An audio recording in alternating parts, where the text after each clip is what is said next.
Rebellions are built on hope. Understanding how something works allows you to properly work with it. In this case, let's understand how change works on a fundamental level. There is only one moment where change can occur, and that moment is now. Now is the only time an action like change can take place. Actions can never take place in the past or in the future. Now is the only time we can truly operate in. Now, you don't decide to lose 30 pounds and immediately lose the weight, but you decide to at this moment. And when you decide to do something now, and again in the next now, and the next now, you are constantly moving towards your goal. The process eventually becomes unconscious. This fact of life is sometimes called the law of attraction. Once you've set your mind to something, you unconsciously attract opportunities that work to fulfill it. If I have my mind set on Thanksgiving dinner, I can walk through the grocery store and certain items will stand out. Whatever I knowingly or unknowingly associate with Thanksgiving dinner will stand out from the rest of the items. My mind is set on Thanksgiving dinner, but what stands out is potatoes, squash, turkey, etc. If I'm trying to lose weight, I may make hundreds of small unconscious decisions throughout a day that work to fulfill my goal. I will recognize opportunities that would have gone unnoticed if I had not decided to make change. There are varying levels of this type of focus, and the corresponding results are predictable. The more focused a person is from moment to moment, the more effectively they reach the desired outcome. An athlete might call it getting in the zone. Harry Potter fans might recognize it as a real-life Felix Felicis effect. You can't do anything in the past or future, so operating in the now is the only way to effectively make change. And change is what we need, so let's get this revolution started. First, let's take a look at where we are at. We are going to have to be painfully honest with ourselves. We are going to have to leave old assumptions behind. This may get uncomfortable, but revolutions are hard, so buckle up.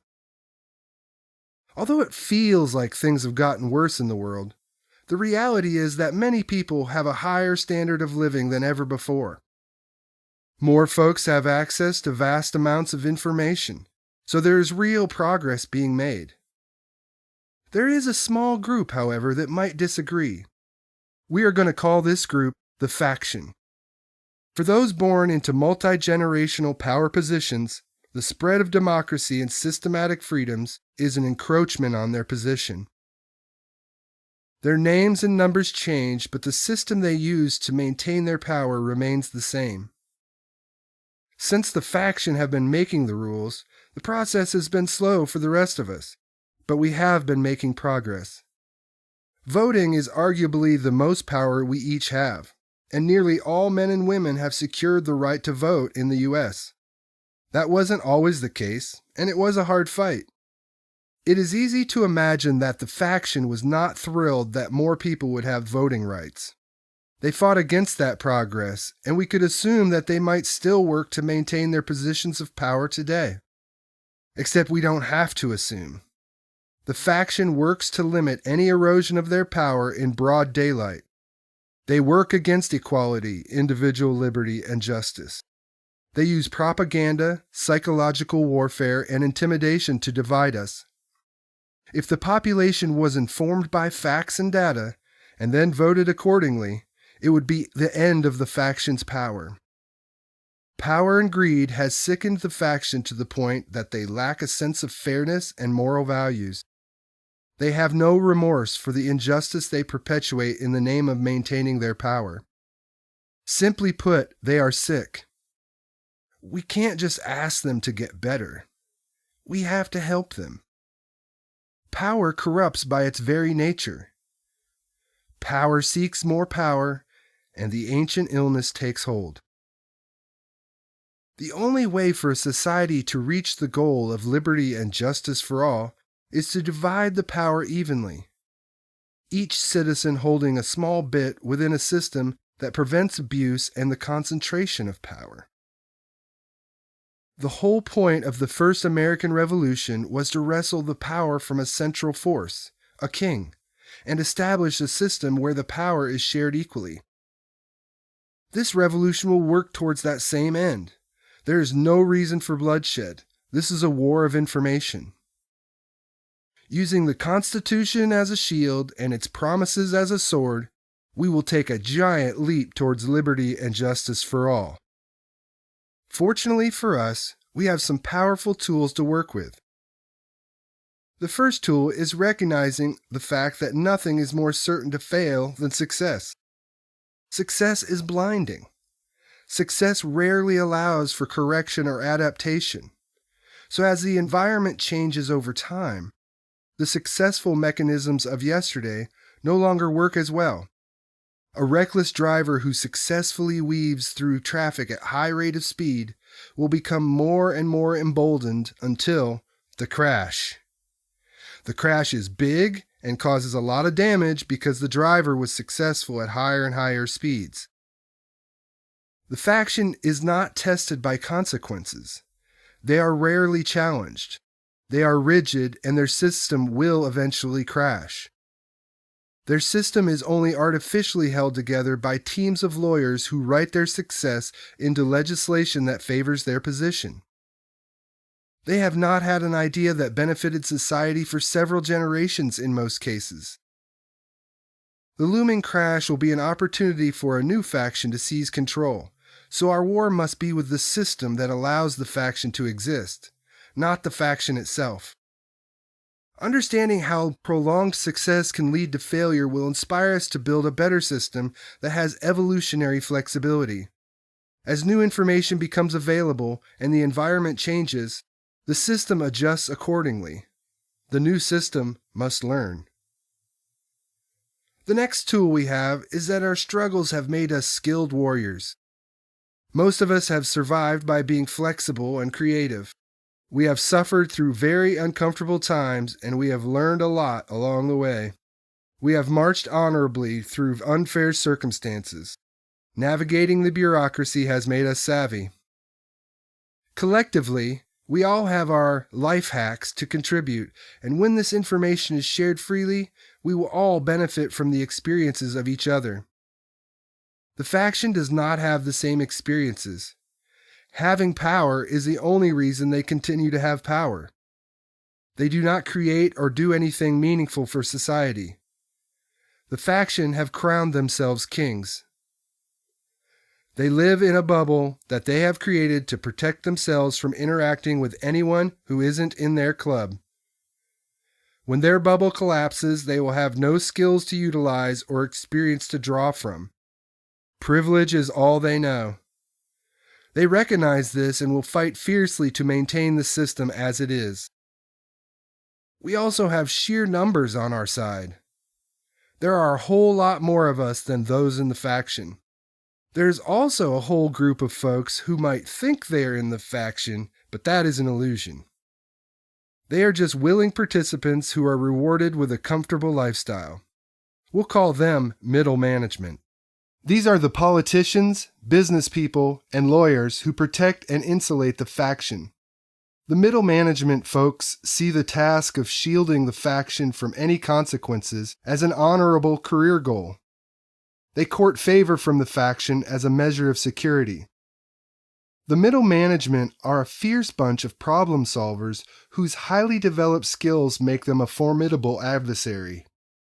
At a moment's notice, they can round up a posse of lawyers and fight against any challenge to the faction's power. If you actually make some sort of dent into their world, they will simply hire you or destroy you. Because they are not actual members of the faction, middle management are not as insulated from moral consequences and reasonably minded influence as the faction is. We can convert many of them to join our fight. They are us, after all. Information is power. With access to the vast amounts of shared information on the internet, we each have the power to educate ourselves and create a livelihood that wasn't possible before. This is perhaps our greatest tool. This is the Achilles heel of the faction. They cannot control it. It will directly lead to the end of their system. In this new era of readily accessible information, the citizens are becoming more rounded in their education. They are gaining a more diverse skill set that stands in contrast to the specialization labor of yesteryear. Average folks can learn about a multitude of different vocations and then focus on particular areas of interest. This is a great improvement over being mindlessly cast into the local factory. This will make the workforce a happier, healthier organization. Eventually, access to information will spawn a new era of solutions, inventions, and progress. When people have acquired a wide range of knowledge based on what interests them and outside the narrow channels of academia, they will look at problems from a new, unique perspective. But first, we must deal with the faction. Their grip on power is holding us back. Lives could be saved and enriched if only the wheels of progress were allowed to spin freely. So here we are. The folks in charge are drunk on power, and the whole system is headed for a cliff. Sounds rather ominous. We better do something. I propose we have a revolution. Revolution in 3 easy steps. Step 1. Change your mind. We must question motivations and narratives. Why does someone say this or that? What do they have to gain? Are they blindly repeating something that they heard? Whether you play the role of the cowboy or the Indian, the game is the same. Current U.S. politics is just that, a game of cowboys and Indians. Stop playing it. It's all made up. I will repeat this for clarity. It is all made up. Reject it all. You are not red or blue, and neither is anyone else. So stop playing the game. We can simply judge ideas by their relationship with liberty and justice for all. They will either work towards it or they won't. No need for circle-talking, political, rambling nonsense. The faction and middle management use a powerful tool called controlling the narrative to keep the conversation on topics that are divisive. They spin narratives that become the talking points of the working class folks who have been hypnotized into working for the faction for free. We'll call these folks unpaid sponsors. This narrative control can be a simple declaration that you are either with us or against us, or a bit more nuanced, like the loaded question, have you stopped beating your wife? It's a yes or no question, they'll say. But if you answer yes, you imply that you were beating your wife and now you have stopped. And if you answer no, then you imply that you are still beating your wife. You disarm their ability to control you when you reject the premise or narrative. You don't need to have a clear understanding of what the actual narrative might be. Just start by rejecting every bit of it. The faction tries to convince us that all problems are nails and they are the only ones holding a hammer. We must recognize that the hammer is irrelevant and every problem is not a nail. The whole premise is moot. Be especially wary of grand claims. They are almost always bullshit sprinkled with a fact or two. There is absolutely no harm in finding a true perspective on a subject. Are you ready to try this out in real life? Deep breath. No cowboys and Indians bullshit. We'll just dive right into a hotbed of controversy to illustrate. On the topic of abortion rights, some of us may think we want abortion to be illegal. But is this really what we want? Now, if we frame the question another way, we may find a solution that most of us can live with and actually get something done. How about, would you like to eliminate nearly all abortions? I'm going to guess that most of us would answer, yes, I'd like to eliminate nearly all abortions. Who wouldn't, really? I think it would be hard to find anyone who honestly wants to increase the number of abortions. So the question becomes how to eliminate nearly all abortions. Now, a fact that we should recognize is that making things illegal rarely eliminates them. In fact, Try to name one thing that was made illegal and has gone away. I've asked a lot of really smart people this question, and so far no one has come up with anything beyond a few weird chemicals and lawn darts. This is a very strange situation. Few people can name a single thing that was made illegal and then went away. Yet the current argument is whether to make abortions go away by making them illegal. It is just plain silly, but it illustrates the point. The narrative is being controlled for the purpose of division, not for finding an actual solution.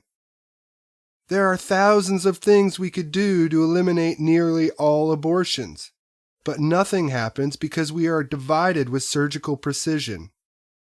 The faction needs us to be divided. They could not operate if we were not fiercely divided. There are many examples of these sorts of manipulations. The best practice is to just throw out the proposed narrative and ask a few questions to establish a direction of action. Don't be an unpaid sponsor. We need to stop arguing over false pretenses and get on with the revolution. Let experience guide us. We must take the long view. We must ask where this or that is headed. Is there any historical example of where this or that is headed?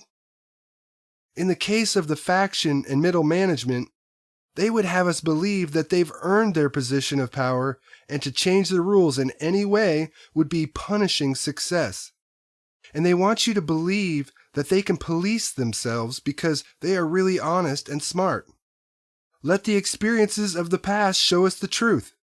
Throughout history, consolidated power and ideas of supremacy have turned out horribly every single time. We should reject the notion of supremacy of any sort, but always reject it within our legal system. You can believe whatever you want personally, but you cannot inject any supremacy beliefs into the law. Our Constitution gives the same rights to everyone. Any notion of supremacy is false and dangerous. History shows us that legalized supremacy turns out to be especially bad. Our government should protect each individual's constitutional rights and protect the general population from scammers and cheaters. Our problem now is that the scammers and cheaters are running the government. It's revolution time, y'all. Here's an example of how legal corruption works. Most would agree that it's wrong for a tire salesman to throw nails out into the road in front of their business. Some might argue that it's smart business, but most would agree that it is shady and should be a crime. So, a large group of tire salesmen simply form a lobbying firm. The lobbying firm gets a law passed making it illegal to punish tire salesmen for throwing nails in the road. This type of legal corruption is happening constantly, and it's important that we stand up to it now. Free and open market capitalism should not reward through legislative advantage. A good idea is rewarded because it solves a problem or benefits society. Using our legal system to establish an advantage should be a crime and treated the same way we treat any theft. We can change this. We have to change this. Instead of making it complicated, we can shrink and simplify the role of government. All we need to do is ask a few simple questions. Does this law, or lack thereof, promote liberty and justice for all? Does this situation require regulation? Step 2. United we stand, divided we fall. We need to establish a trusted information exchange system. Quality decisions are made when there's quality data. That is what we are talking about here. Quality decisions. Public policies, laws, votes. These are all decisions, and we want good ones to be made.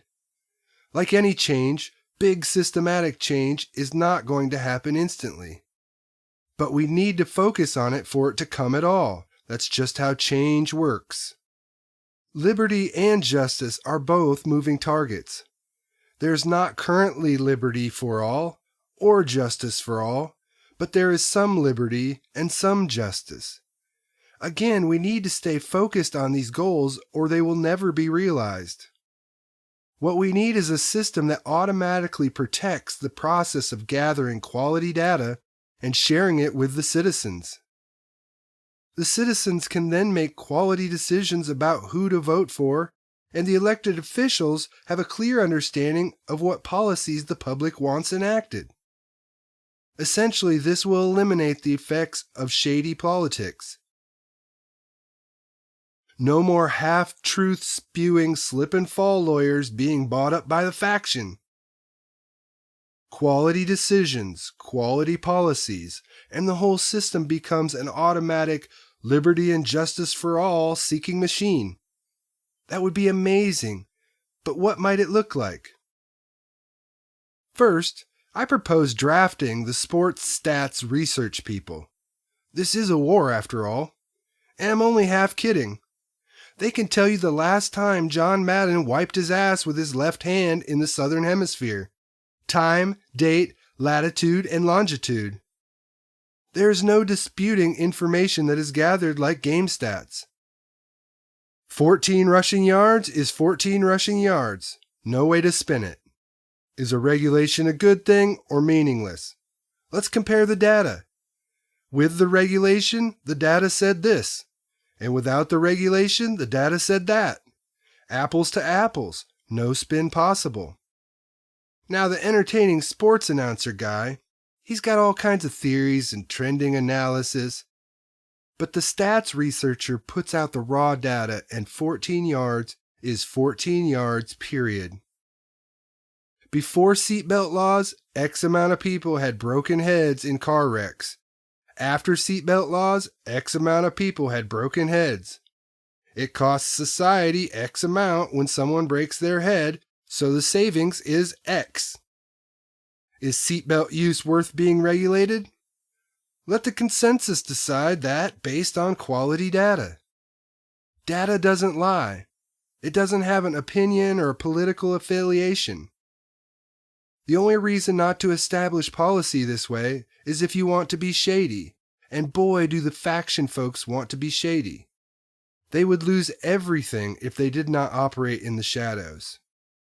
An open and transparent data system would allow any curious citizen to access the data and add their own, sometimes expert, analysis.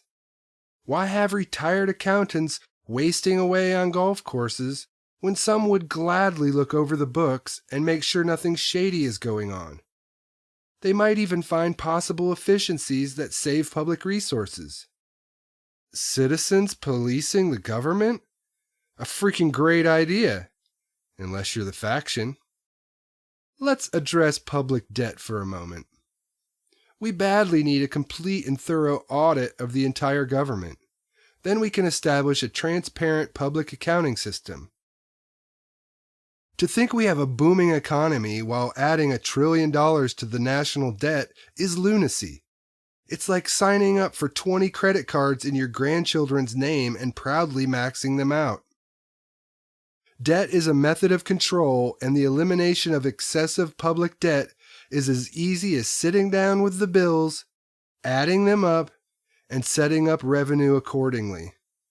Our public accounting systems can and should be completely transparent. The faction wants you to believe that this is all way too complicated for you to understand. It is not.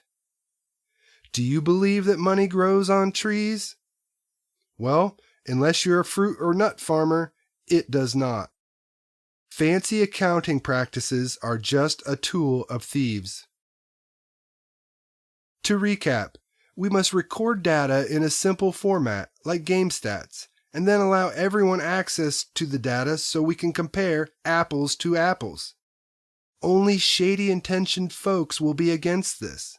You'll know them when you see them. The resistance will be fierce, but we must be brave in our quest for liberty and justice for all. Once we have a trusted data system, we'll need a public venue to analyze, discuss, and come to a consensus on policy. I propose a social networking type website that's free and open with no advertisements or other financial motivations. Each citizen goes through an authentication process that is unhackable. This ensures that each participant is exactly who they say they are and are only represented one time. You might verify your name and address at your post office and receive an activation code that you enter into the system. Once entered into the system, your identity becomes a brick in a blockchain secure data system. Authenticated individuals are then free to share questions, facts, data, opinions, or anything else regarding public policy.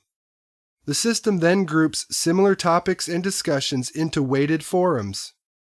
The forums are constantly shuffled according to consensus, with the most agreed upon course of action or policy statement ranking first. It is very difficult to get people to agree on specifics, but by watering down an idea until a majority agrees, an initial direction can be established. It is a constantly evolving highway of what I call dynamic governance.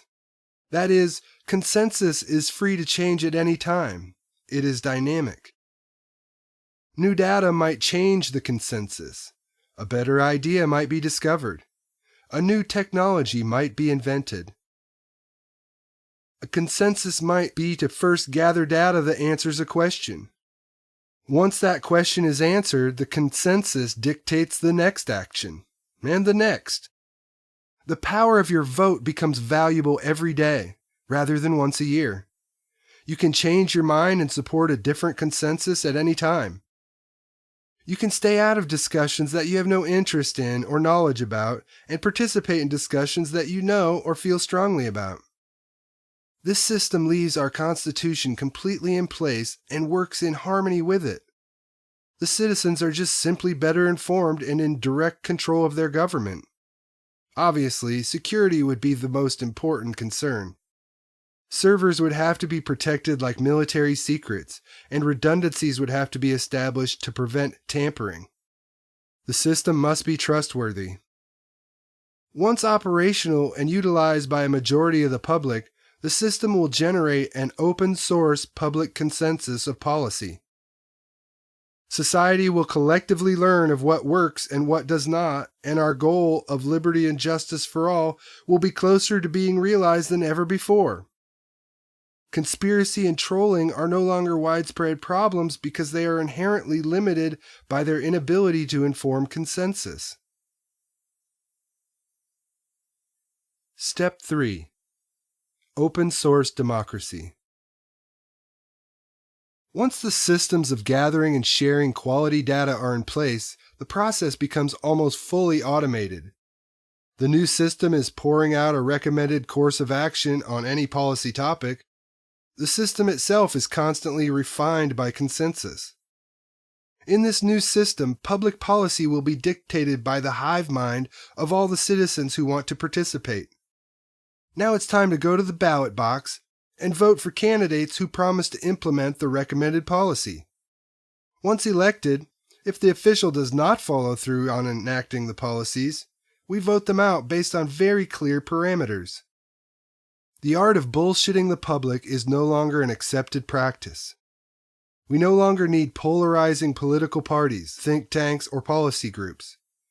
The influence of money in our political system is gone. We have a virtual town square where bullshit goes to die. Lobbying is made to be ineffective and dies with the rest of the shadowy side of our government. The integrity of the democratic process increases and progress is hastened.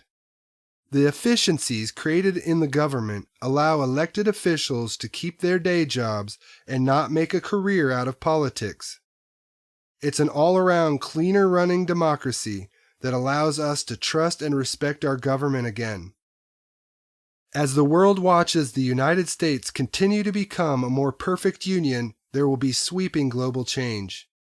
It's time to be brave. It's time to be smart. It's time to reclaim our country and the values it represents. History will look back at us as the people who stood up for what's right. Let's boot the snake oil salesman out of our state institutions. Let's create a country and a world that is better than when we found it. Let's take the enormous pile of debt off our grandchildren's backs and leave a healthy environment for them to enjoy. Let's destroy the system that allows the faction to exist and put layers of protection in place to prevent them from ever rising to power again. Please understand that placing restrictions on the accumulation of power is not punishing success. It is exactly what our country was founded on. We rejected the idea of kings from our very inception. It is the combination of an ultra-wealthy faction and the influence of money on politics that has created modern kings. We can all agree that we don't want kings. In the first revolution, we told a king to fuck off. This revolution is only different in that we have multiple kings that need to fuck off. That's it. Revolution in 3 easy steps. No need for bloodshed. No need to alter the Constitution. Our task is to allow the citizens to step into the role that the founders intended for them. Educated and informed citizens are the most important branch of government. To summarize, Step 1. Recognize that change is desperately needed, so start with yourself and open your mind. Step 2. Continually watch out for ideas based on unbiased data that we can all agree on and then work outward from there. Step 3. Let's create a system where experience and consensus dictate public policy, and liberty and justice for all is our guiding principle. Let us whisper of this rebellion until the hearing aid of the empire is at full volume. Then, at that righteous time, we will challenge their power, and our roar will deafen them as we approach.